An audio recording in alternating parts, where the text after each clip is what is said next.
శ్రీమాత్రే నమః. ఈరోజు వీడియో మనము రథసప్తం రోజు పాలు ఎలా పొంగించాలో ఈ వీడియోలో చూద్దామండి. మనము ముందుగా మాఘమాసంలో రథసప్తం రోజు ఉదయాన్నే మనము లేచి తలస్నానం చేయలేదు.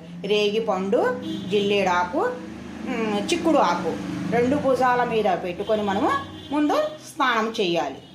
చేసిన తర్వాత మనం పాలు పొంగించుకోవాలి. పాలు ఏంటంటే మనం బయట ఓపెన్ ప్లేస్ అలా స్థలం ఉంది అనుకోండి, అలాగా ఇటుక రాళ్ళు పెట్టుకొని ఇసుక వేసుకొని మనము ఆవు పిడకలతోనూ పాలు అలా పొంగించుకోవచ్చు. లేదు అనుకుంటే మనము ఇప్పుడు అంతా అపార్ట్మెంట్లో అవి కదండి, అలా కాకుండా ఇంట్లోనే మనం ఇదిగో చూడండి, ఈ పొయ్యికి ఇలాగ పసుపు రాసుకున్నా నేను. పసుపు రాసుకొని బొట్లు పెట్టుకోవాలి. బొట్లు పెట్టుకొని బియ్యం పిండితోన ముగ్గు వేసుకోవాలి. ఇంకా చూడండి నేను వేసుకున్నాను ముగ్గు. ఇలాగా ముగ్గు వేసుకున్న తర్వాత మనము పాలు దేనికి పొంగిస్తామో ఈ గిన్నె కూడా మనము పసుపు రాసుకొని బొట్లు పెట్టుకోవాలి. చూడండి పసుపు రాసుకొని ఇలా బొట్లు పెట్టుకోవాలి. ఈ పర్వాణానికి ఏంటంటే ఆవు పాలు ఉంటే ఆవు పాలుతోనూ పొంగించుకోవచ్చు. ఆవు పాలు లేని పక్షంలో మనము ఏంటంటే మనం ప్యాకెట్ పాలైనా చేసుకోవచ్చు. ఇది కొంచెం నేను ప్యాకెట్ పాలే వాడతానండి. ప్యాకెట్ పాలతోనే మనం ఇప్పుడు చూద్దాము. దీనికి కావాల్సిన ఐటమ్స్ ఏంటంటే పాలు, నెయ్యి, బియ్యం.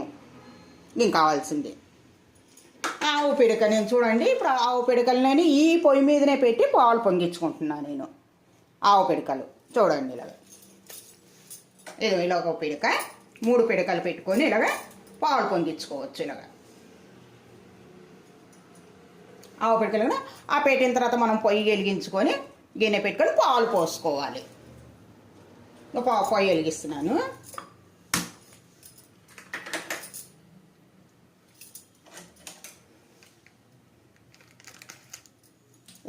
పాలు పోసేసుకుంటున్నానండి.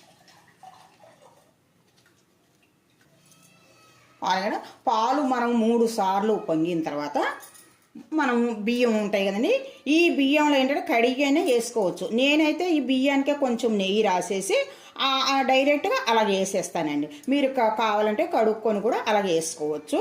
నేను ఈ బియ్యానికి నెయ్యి కలిపానండి. చూడండి చక్కగా ఇదిగో ఒకసారి చూడండి పొంగినవి. 3 సార్లు పొంగాలి.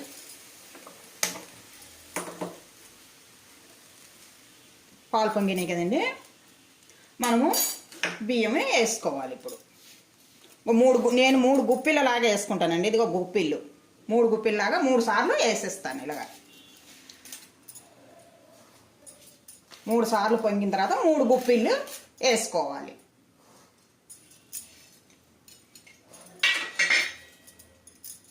కలిపిన తర్వాత మనం బెల్లం కొలత అని అడుగుతారు కదండి. ఒక గ్లాసు బియ్యానికి ముందే మనం కొలత పెట్టుకొని పెట్టేసుకున్నాం అనుకోండి, ఒక గ్లాసు బియ్యానికి 1 గ్లాసు బెల్లం వేసుకోవచ్చు. దీనికి జీడిపప్పు అవన్నీ వేసుకోరాదండి, మామూలుగా నెయ్యి వేసుకోవచ్చు. ఇక చక్కగా ఇలాగా ఈ పిడకలతోనే పొయ్యి మీద ఇలాగ పాలు పొంగించుకోవచ్చు.